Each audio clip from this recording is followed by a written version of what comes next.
जय हिंद साथियों, I hope आप सभी लोग बेस्ट होंगे और अपने स्टडी को बेहतर कर रहे होंगे। मेरे प्यारे फिजिशियंस, जैसा कि आप सभी को पता है कि हम लोग फिजिक्स का सेकंड चैप्टर पढ़ रहे हैं, मानव नेत्र तथा रंग बिरंगा संसार। जिससे मैंने आपको मानव नेत्र को क्लियर करके दिया है, अच्छी तरीके से एक एक पार्ट को पढ़ाया है। और रही बात उसके प्रैक्टिकल की, तो उसका प्रैक्टिकल की व्यवस्था हो रही है, उसकी प्रैक्टिकल भी हम तुम्हें करवा देंगे। बाकी रंग बिरंगा संसार में मैंने आपको बता दिया था वर्ण विक्षेपण। क्या याद रखिए, रंग बिरंगा संसार में सबसे ज्यादा जो इम्पोर्टेंट है वो वर्ण विक्षेपण है। क्या है? और स्पेक्ट्रम है। सवाल यही से पूछा जाता है कि किन रंग का विचलन कम होता है, किन रंग का विचलन ज्यादा होता है। तो एक सवाल पूछेंगे, फिर आगे बढ़ेंगे। खड़े हो काजल बेटा। वर्ण विक्षेपण में कितने रंग बनेंगे, मतलब कितने कलर की पट्टी बनती है? 7। बोलो ना भाई भाई बीच में। तो 7 कलर की जो पट्टी बनती है, तो सबसे पहला कलर कौन सा होता है? रेड। तो बताओ, रेड कलर का विचलन सबसे कम क्यों होता है? बहुत आसान तरीके से मैंने आपको बताया था, लिखवा भी दिया था नोट में। बैठ जाइए। मैंने बताया था जिस प्रकाश का तरंगदैर्घ्य ज्यादा होगा उसका विचलन कम होगा, और जिसका विचलन कम होगा उसका तरंगदैर्घ्य ज्यादा होगा। एक ये बात है। दूसरा बात, जिसका विचलन ज्यादा होगा उसका तरंगदैर्घ्य कम होगा। मतलब जिस प्रकाश का तरंगदैर्घ्य कम होगा उसका विचलन अधिक होगा, मतलब एक दूसरे के अपोजिट है। क्या है ये? आप लोग याद रखेंगे, 1 से 2 नंबर का सवाल आपका बन जाए।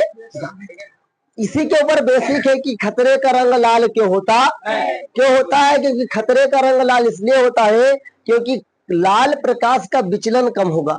जब विचलन कम होगा तो दूर से दिया था कि खतरे का रंग लाल क्यों होता?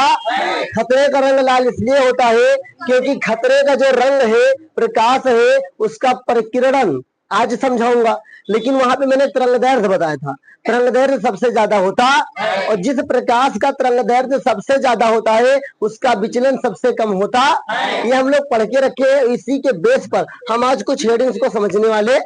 आज की क्लास आपकी इस चैप्टर की थ्योरी क्लास लास्ट होगी। इसके बाद मैं एक क्लास न्यूमेरिकल को लूंगा और उसके बाद आपका चैप्टर खत्म हो जाएगा। थ्योरी का अंतिम क्लास है। सबसे पहले क्वेश्चन आपके पास एक है, लिखा है प्रकाश की किरण का अपवर्तन क्यों होता है? अपवर्तन आपको पढ़ाया गया है कि प्रकाश का अपवर्तन क्या होता है। वो एक डिफिनेशन थी, लेकिन वो तो परिभाषा पढ़ते हैं। आज वर्चुअल जिंदगी में देखिए भाई साहब, वर्चुअल जिंदगी में देखिए, वास्तविक जीवन में देखिए कि प्रकाश का अपवर्तन क्यों होता। आखिरकार तारे चमकते हुए क्यों दिखाई देते हैं? अगर तुम जान जाओगे तो कब जान पाओगे? जब इसको क्वेश्चन का जवाब जान पाओ। जब क्वेश्चन नंबर जो 1 लिखा हुआ, अगर इसका जवाब तुम ढूंढ लोगे तो तारे क्यों चमकते हैं और ग्रह क्यों नहीं चमकते हैं, इसका जवाब अपने आप से लिख सकते हैं। पहले इसका जवाब हम लोग करने की कोशिश करते हैं। मैंने आपको परिभाषा क्या पढ़ाया? अपवर्तन क्या होता है? जब कोई प्रकाश किरण विरल माध्यम से सघन माध्यम में प्रवेश करते और झुक जाते, मतलब सीधा सीधा अपने पथ से परिवर्तित हो जाती है, अपने पथ से विचलित हो जाते हैं। अब ध्यान से देखिएगा, जब प्रकाश सूर्य से चलता है तो क्या होता है? ध्यान दीजिएगा, ये सूर्य मान लेते हैं और यहां से प्रकाश चला, यहां से मान लो ये किरण चली, ध्यान दीजिएगा। और जो सूर्य है पृथ्वी से लगभग 150 मिलियन दूरी पे, कितना है? 150 मिलियन किलोमीटर दूरी पे सूर्य की दूरी। अब ध्यान देखिए, जब आप सभी को पता है कि पृथ्वी से और आकाश के बीच में कई सारे मंडल है, विक्षोभ मंडल है, आपको क्षोभ मंडल है, समताप मंडल है, वायुमंडल है, कई सारे मंडल है। बीच में आपका एक लेयर पड़ता है, ओजोन लेयर है। तो कई सारे लेयर आपको देखने को मिल रहे होंगे। तो ध्यान देखिए, सारे लेयर एक जैसे तो होंगे नहीं, कोई पतला होगा, कोई मोटा होगा, कोई हल्का होगा, कोई भारी होगा। तो देखिए ध्यान से, मान लेते हैं पहला हल्का पड़ा, क्या पड़ा? मान लेते पहला विरल पड़ा, क्या पड़ा? ध्यान से देखिएगा। फिर क्या पड़ा? सघन पड़ा। फिर क्या पड़ा? विरल पड़ा। फिर क्या पड़ा? सघन पड़ा। ध्यान से देखिएगा, इस 4 से देखिए, पहले विरल पड़ा, फिर सघन पड़ा, फिर विरल पड़ा, से कुछ इसी प्रकार से लेयर अपने वायुमंडल के आसपास में। ध्यान से देखिए, विरल से जब सघन में जाएगा तो क्या होगा? अभिलंब की ओर झुक जाएगा। मान लेते हैं अपने पास एक अभिलंब है, क्या है? प्रकाश यहां से चलेगा, यहां झुक जाएगा। ओके, चलिए ऐसा झुक जाएगा। अब यहां से प्रकाश निकलेगा, ध्यान दीजिए, सुनो केवल, जब प्रकाश यहां से निकलेगा तो भैया अब ये सघन हो गया। हमने क्या पढ़ा, विरल से सघन की ओर जाएगी तो अभिलंब की ओर झुक जाएगी, लेकिन इसी का उल्टा, जब सघन से विरल में जाएगी तो क्या होगा, अभिलंब से हट जाएगी। तो मान लेते ये विरल है, इसके ये क्या है, अभिलंब है। जब प्रकाश गैस डालेंगे तो ये हट जाएगी कि नहीं हटेगी, हट जाएगी। चलो फिर विरल के बाद क्या आ गया, सघन आ गया। सघन आ गया तो यहाँ पे एक मीडियम लेते हैं, और जब कोई प्रकाश किरण विरल से सघन की ओर जाएगी तो क्या होगा, अभिलंब की ओर। अब ध्यान से देखना, झुक गई, पहले झुकी फिर हटी, फिर झुकी फिर हटी, बार बार यही हो रहा है। मतलब अगर मान लो एक प्रकाश यहाँ पे है तो ये ऐसे हो रहा, ऐसे हो रहा, ऐसे हो रहा, ऐसे हो रहा है। तो जब प्रकाश ऊपर सूर्य से हमारी आंखों तक आता है तो इसी कुछ इस प्रकार से गत करके आता है, जिस कारण से हमें चमकता हुआ दिखाई देता है। ओके, तो प्रकाश का अपवर्तन क्यों होता है, प्रकाश की किरण का अपवर्तन क्यों होता है, क्योंकि जब प्रकाश किरणें सूर्य से चलकर हमारी आंखों तक आती है तो बीच में कई सारे मंडल पड़ते हैं, कई सारे परतें पड़ती हैं, जिसके कारण क्या होता है, प्रकाश का अनियमित रूप से क्या होता है, अनियमित रूप से अपवर्तन होता है। इस कारण से हमें प्रकाश चमकता हुआ दिखाई देता है, और यही कारण है कि तारे चमकते हैं और ग्रह नहीं चमकते। तारे क्यों चमकते हैं, ग्रह की तुलना में तारे बहुत दूरी पे है। सूर्य भी एक तारा है, सूर्य भी एक तारा है। सूर्य देख लो इतना बड़ा दिखाई देता है, तो तारे जब रात में दिखाते हैं तो कितना छोटा दिखाई देता है। मतलब सूर्य से भी काफी दूरी पर तारे होते हैं। तो ज्यादा दूरी होने पर एक तो आकार छोटा दिखाई देगा, जैसे कि आप मान लो 3 मंजिल पे खड़े हो, नीचे कोई वस्तु रखी है तो वो छोटा दिखाई देगा, उसके जब तुम 5 मंजिल पे चले जाओ तुम्हें और छोटा दिखाई देगा। तो जितनी दूरी पे आप बढ़ते जाएंगे वस्तु का आकार तुम्हें छोटा दिखाई देंगे।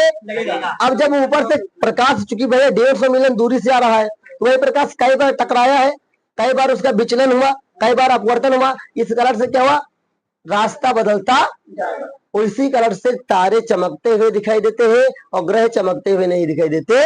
इसको एक बार अपने पीडीएफ से एक बार जरूर पढ़ लीजिएगा, एक बार पीडीएफ में घर पे जाकर के पढ़ लीजिएगा। लेकिन मेन कारण क्या है, तारे क्यों चमकते हैं, क्योंकि तारों से चलकर आने वाला प्रकाश किरण जो है उसका अनियमित रूप से अपवर्तन होता है। क्या होता है, अपवर्तन क्या होता है भैया, कि जब कोई प्रकाश किरण किसी एक माध्यम से दूसरे माध्यम में प्रवेश करती है, अगर विरल होगा तो झुक जाएगी, सघन होगा तो हट जाएगी। ओके, तो अपवर्तन समझ में आया।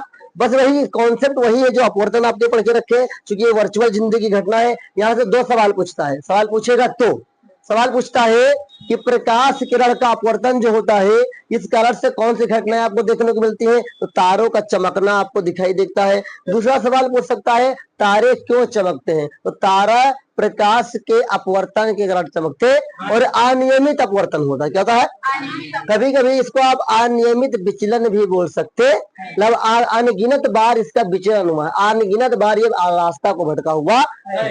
तो जो रास्ता ज्यादा भटक जाता है उसको कोई होश आवास नहीं रहता है, तो चमकता हुआ दिखाई देता है। लेकिन ग्रह हमें चमकते इसलिए नहीं दिखाई देते कि तारों की अपेक्षा ग्रह नजदीक है, तारों की अपेक्षा ग्रह क्या है, नजदीक है, इसलिए वे हमें चमकते हुए नहीं दिखाई देते हैं, और उनका जो प्रकाश किरण है उनका विचलन कम होता है। क्या होता है, ग्रह से जो प्रकाश निकल के हमारे पास आते हैं हमारे नेत्र तक, उनका विचलन कम होता है, इसलिए चमकते हुए नहीं दिखाई देते हैं। लेकिन इनकी अपेक्षा तारे जो होता है, तारों से निकलकर आने वाले प्रकाश किरणें क्या होती है, हमें बहुत बार विचलित होती है, इस कारण से हमें तारे चमकते हुए दिखाई देते।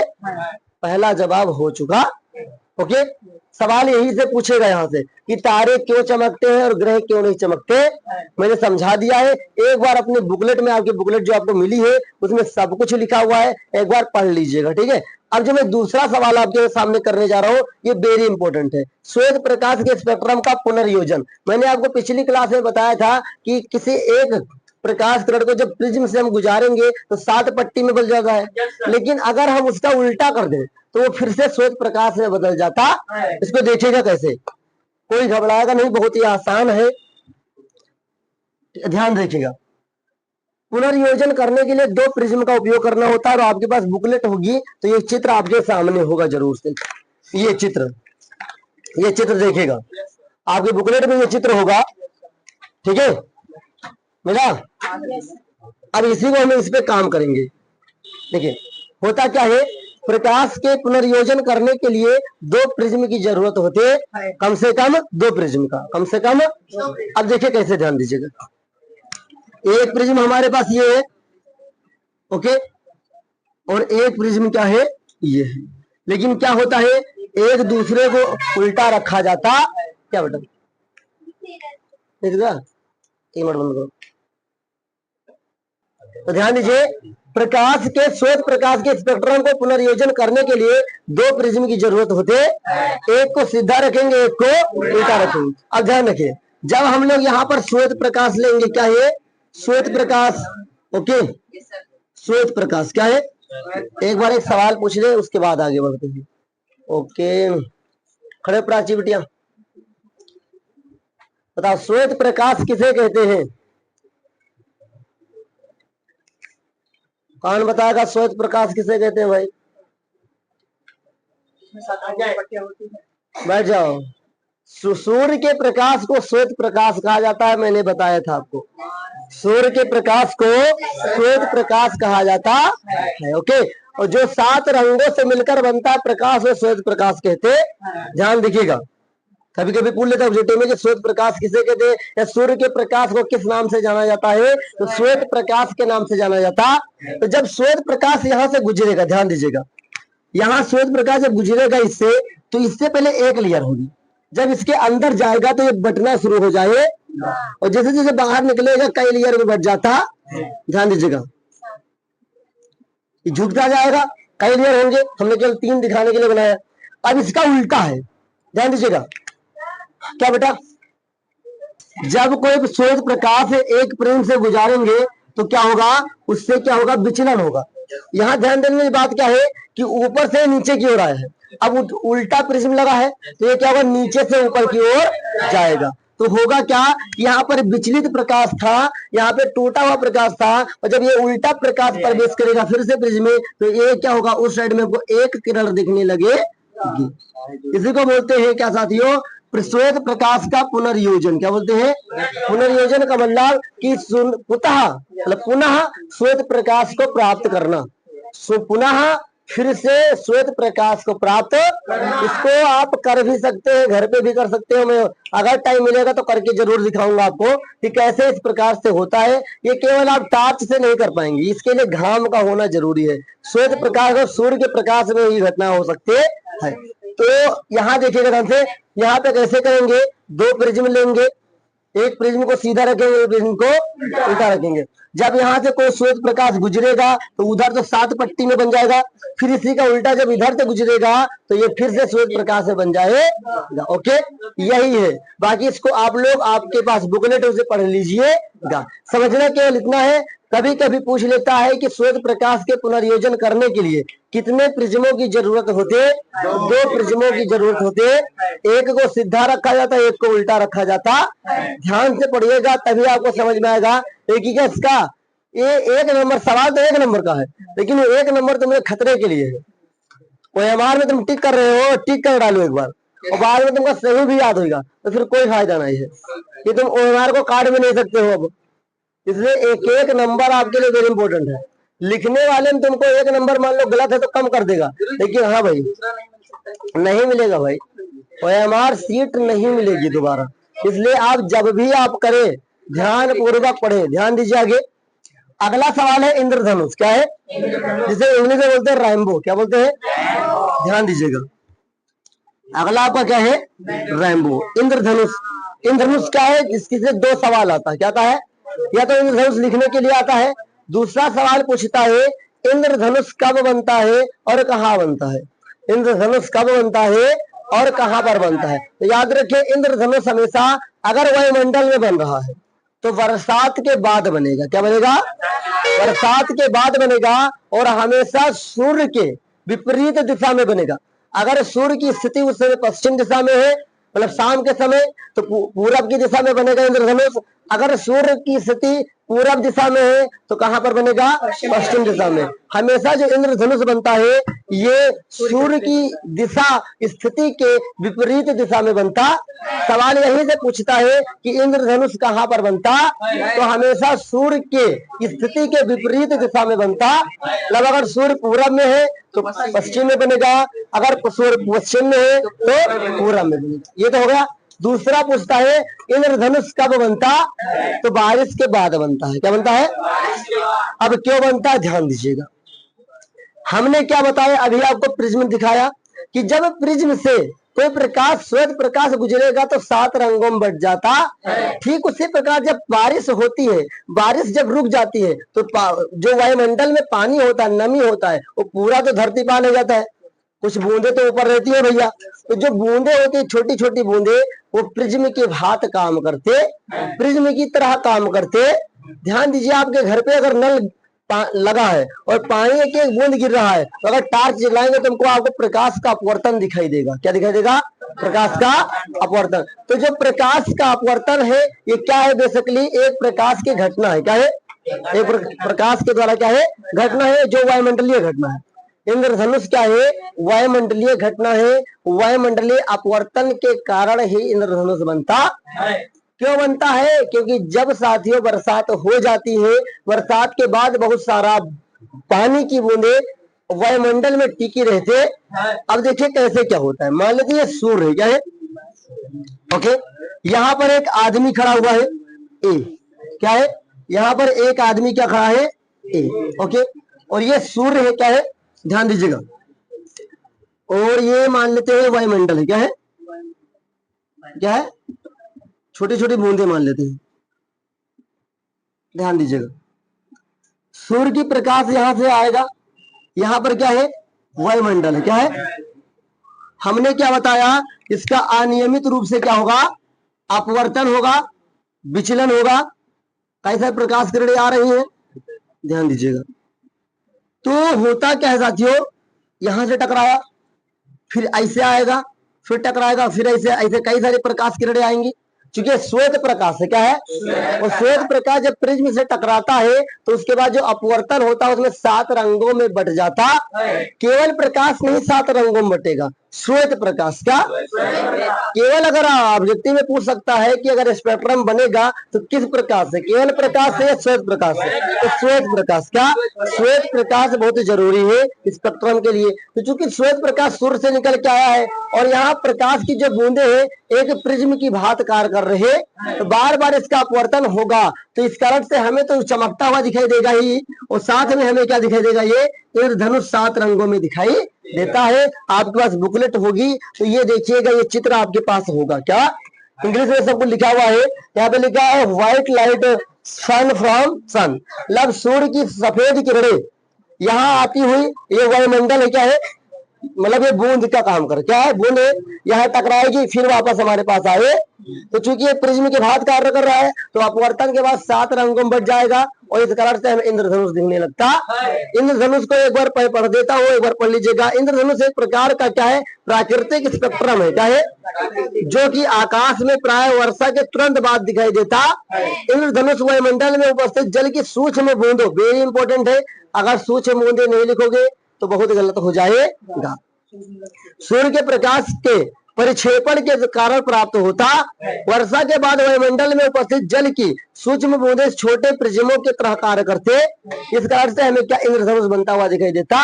एक बार इसे बुक में पढ़ लीजिएगा। मेन से 2 सवाल क्या पूछेगा? इंद्रधनुष कब बनता है? तो बरसात के बाद बनता है। किस दिशा में बनता है? तो सूर्य की स्थिति के विपरीत दिशा में बनता। ओके, 2 सवाल यही पूछता है।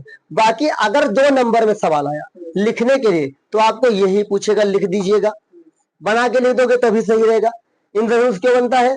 कि जब बरसात होती है, बरसात के तुरंत बाद जल की कई सारे बूंदे वायुमंडल में टिकी रहती है, जिस कारण से सूर्य के प्रकाश का क्या होता है? अपवर्तन होता है। क्या होता है? और इस कारण से हमें इंद्रधनुष बनता दिखाई देता। क्योंकि साथियों जो छोटी छोटी बूंदे होती है ये प्रिज्म की तरह कार्य करते। ओके, तो हमने 3 क्वेश्चंस का जवाब लिया अभी तक। इंद्रधनुष, श्वेत प्रकाश का पुनर्योजन और प्रकाश की किरण का अपवर्तन क्यों होता। अगला प्रकाश का प्रकीर्णन। क्या है?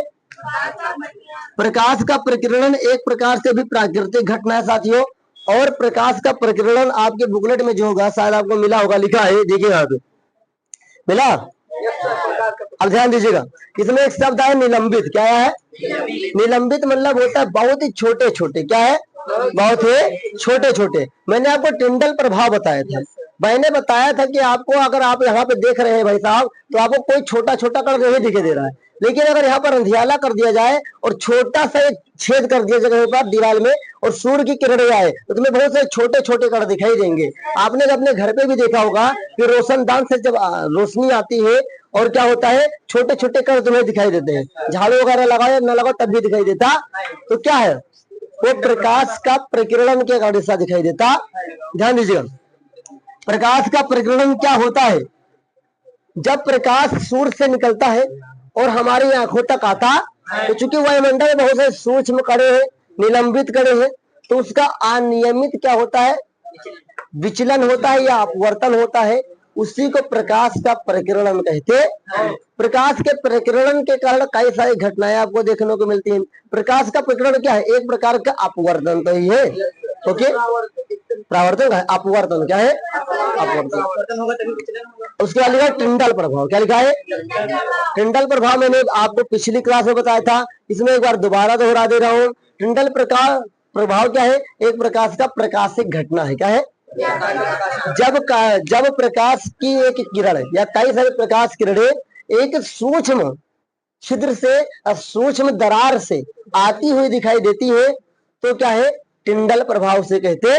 वहां पे तुम्हें एक लेयर दिखाई देगा, एक तुम्हें रास्ता दिखाई देगा। क्या दिखेगा, रास्ता, प्रकाश में दिखाई देगा। तो यहाँ पे प्रकाश है, प्रकाश है तो हम देख पा रहे हैं, लेकिन कोई रास्ता नहीं दिखाई दे रहा है। लेकिन अगर एक छेद से आता, एक छोटे से छेद से आता, तो तुम्हें एक रास्ता दिखाई देता। क्या दिखाई देता, उसी को टिंडल प्रभाव कहते। टिंडल है क्या, टिंडल एक वैज्ञानिक का नाम है। क्या है, टिंडल एक वैज्ञानिक का नाम है, जिन्होंने इसे खोजा था और उसी के नाम पर इसको रखा गया टिंडल प्रभाव। ठीक है, अगला वायुमंडलीय अपवर्तन। क्या है, वायुमंडलीय, ये सब एक ही परिभाषा है। वायुमंडलीय अपवर्तन क्या है, जब प्रकाश किरणें, क्या, जब प्रकाश किरणें सूर्य से हमारी आंखों तक आती है या पृथ्वी तक आती है, तो उसका अनियमित क्या होता है, अपवर्तन होता है, अनियमित विचलन होता है, उसी को वायुमंडलीय अपवर्तन कहते हैं। चलिए, यहाँ तक कोई डाउट है तो बताइए, यहाँ तक कोई डाउट। और ये चैप्टर आपका यहीं से समाप्त भी होता है। आपके पास जो बुकलेट है एक बार जरूर पढ़िएगा, जितने पेज नंबर मैंने आपको बताया है, 32 से 37 पेज नंबर। क्या है, 32 से 37 पेज नंबर आपको बताया है मैंने, इसे एक बार जरूर पढ़िएगा। ओके, यहाँ तक कोई डाउट हो तो कोई पूछिए, किसी का कोई डाउट। हाँ, पूछो पूछो। स्पेक्ट्रम कल ले थे क्या, चलो ध्यान दीजिएगा। स्पेक्ट्रम क्या है भैया, ये आपके पास क्या है, प्रिज्म है। क्या है, प्रिज्म। ध्यान दीजिएगा, एक बार दोबारा बता रहा हूँ, स्पेक्ट्रम एक 7 रंगों की पट्टी होती है। तो जब यहाँ से श्वेत प्रकाश को डाला, श्वेत प्रकाश क्या है, सूर्य का प्रकाश, जब सूर्य प्रकाश को यहाँ से डाला जाएगा तो यहाँ से क्या होगा, विचलित होगा, टूटेगा कई 7 रंगों में। कितने रंगों में, 7 रंगों में। टूटने के बाद साथियों इधर क्या होगा, नीचे की ओर विचलन होगा। क्या होगा, इसका विचलन होगा। ओके, और यहाँ सबसे नीचे क्या होता है, वैगनी। क्या होता है, वैगनी। और क्या होता है, रेड होता है। ओके, क्या होता है, रेड ऊपर होता है, ये क्या होता है, वैगनी। तो सबसे पहले रेड क्या होता है, तो इसका तरंगदैर्घ्य सबसे ज्यादा होता, और सबसे नीचे वैगनी क्या होता है, तो इसका तरंगदैर्घ्य सबसे कम होता। तो जिसका तरंगदैर्घ्य सबसे कम होगा उसका विचलन सबसे ज्यादा होगा, और जिसका तरंगदैर्घ्य सबसे ज्यादा होगा उसका विचलन सबसे कम। ओके, ओके, यहाँ पर एक पर्दा लगा दिया जाता है, यहीं पे सारे रंगों को देख लिया जाता है। ओके, अब इसमें कोई डाउट तो पूछिए आप लोग, हम सवाल पूछते हैं। ध्यान दीजिएगा, ये आपका मानव नेत्र रंग बिरंगा संसार खत्म हुआ, और मैं एक सवाल जरूर पूछूंगा। ओके, ध्यान दीजिएगा सब लोग। खड़े विशाल भाई, बताइए, मानव नेत्र में जरा दूरदृष्टता को समझाइए। जरा दूरदृष्टता, कोई बोलेगा नहीं बीच में। जरा दूरदृष्टता मतलब वही जरा दूरदृष्टि दोष। बोलो बोलो बोलो, चलो बैठ जाओ, तुम बैठ जाओ, तुम बैठ जाओ, खड़े हो शिवा। बाद में कहा कि ठीक है, समझिए, जरा दूरदृष्टि कहिए या जरा दृष्टता कहिए, दोनों सही है। ठीक है, जरा दूरदृष्टता किसे कहते हैं, शांत रहिए। इस रोग को दूर करने के लिए किस लेंस का उपयोग किया जाता है, गलत है, बैठ जाओ। कुछ चाहिए दोनों दो फोक्सी क्या है, बैठ जाओ बैठ जाओ। मैं क्वेश्चन का एक बार रिपीट करता हूँ आपको। आपने जो बोला ध्यान दीजिएगा। आपके क्वेश्चन में बुक में या तो आएगा, मतलब कि जो आपके पास आएगा पेपर, या तो आएगा दूरदृष्टि दोष किसे कहते हैं, या तो पूछेगा दूरदृष्टिता, समझिएगा क्वेश्चन को। अगर दूरदृष्टि लिख के आएगा तो दोष लिख के साथ में आएगा, लेकिन अगर दूरदृष्टिता आया तो वहां दोष लिखकर नहीं आए। क्वेश्चन को ध्यान पूर्वक समझ लो, ना वही चकड़िया जाओगे, समझिएगा। दूरदृष्टि आएगा तो दोष लिख के आएगा, और दूरदृष्टिता आएगा तो केवल दूरदृष्टिता ही आए। सवाल दो तरीके से हो सकता है, लेकिन जवाब उसके एक ही रहेंगे। उसी प्रकार से निकट दृष्टि दोष हो सकता है या निकट दृष्टिता हो सकता है। ओके, उसके बाद आता है जरा दूरदृष्टि दोष या जरा दूरदृष्टिता। ओके, मैं अगला सवाल पूछता हूँ। आंसर वही रहेगा, नहीं दोस्त तुम लिख सकते हो, लेकिन सवाल जिसे पूछेगा जवाब उसका वही ही रहेगा। हाँ, खड़े हो भाई तुम। अमित, तुमसे मेरा सवाल है कि वह कौन सा दोष है हमारे नेत्र में जिसको दूर करने के लिए बेलनाकार लेंसों का उपयोग किया जाता है।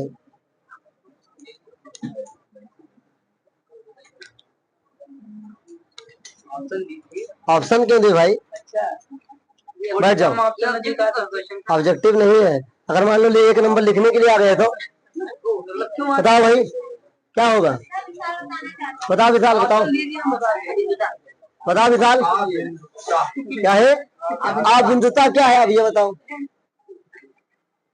अबिंदुता क्या है, बैठ जाओ।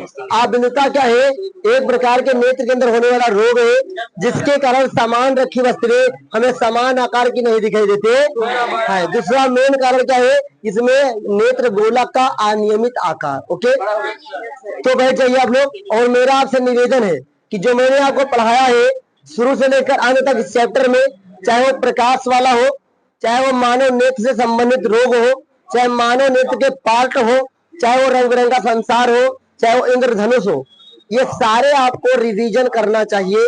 और ये इस पार्ट से सवाल बहुत अच्छे अच्छे आते हैं। अभी तक आपने जो पहला पार्ट पढ़ा है और दूसरा पार्ट पढ़ा है, पहला पार्ट आपने फिजिक्स में पढ़ा प्रकाश तथा प्रकाश का अपवर्तन और अपवर्तन, फिर इसमें पढ़ा आपने मानव, क्या पढ़ा, मानव ने संसार। अब मेरे प्यारे भाइयों, अब हमें जो पढ़ना है और नेक्स्ट टॉपिक नेक्स्ट चैप्टर से पढ़ना है, हमें क्या पढ़ना है, इलेक्ट्रिसिटी। क्या पढ़ना है, नए पाठ में नए तरीके से पढ़ेंगे। लेकिन आपसे याद रखिए, अभी तक आपने जो पढ़ा है वो एक जैसा मिलता जुलता है, लेकिन अब आगे कुछ भी नहीं मिलेगा। आगे जब आप तीसरा चैप्टर फिजिक्स का पढ़ेंगे, एक भी रेफरेंस आपका पहला पार्ट दूसरे पार्ट का नहीं मिलने वाला। तो आप आगे जो भी पढ़ेंगे ये मत सोच के देखिएगा पीछे आपका रिवीजन होता रहेगा, क्योंकि तीसरा पार्ट और चौथा पार्ट फिजिक्स का एकदम अपने आप में अलग है। क्या है, अपने आप में। तो आप लोगों की जिम्मेदारी है कि आप लोग पहला पार्ट दूसरा पार्ट दोनों को मजबूत करिए, बाकी रिवीजन करते रहिए, जो भी डाउट हो पूछते रहिए, बाकी ज्यादा से ज्यादा न्यूमेरिकल जरूर लगाइए और क्वेश्चन का प्रैक्टिस करिए। टेस्ट एक भी मत छोड़िए। आने वाले समय में सेकेंड चैप्टर का भी टेस्ट रखा जाएगा और आप लोग रिवीजन करते रहें। बाकी हम लोग नेक्स्ट क्लास में इसी चैप्टर का न्यूमेरिकल करना सीखेंगे। न्यूमेरिकल दो प्रकार से इसी के अंदर आता है, एक आता है अपवर्तनांक निकालने के लिए, एक आता है कौन सा चश्मा किस व्यक्ति को लगेगा, कितनी फोकस दूरी के लगेगा, कितनी क्षमता का लगेगा, तो वो भी सवाल हो जाए। ओके, अब कोई सवाल है तो कोई पूछ सकता है, किसी को कोई डाउट। चलिए तो ठीक है साथियों, आज के लिए इतना ही रखते हैं। नेक्स्ट क्लास में हम सीखेंगे इसी चैप्टर के इंपॉर्टेंट न्यूमेरिकल्स और इंपॉर्टेंट शब्दावली। मिलेंगे नेक्स्ट क्लास में, तब तक के लिए जय हिंद साथियों।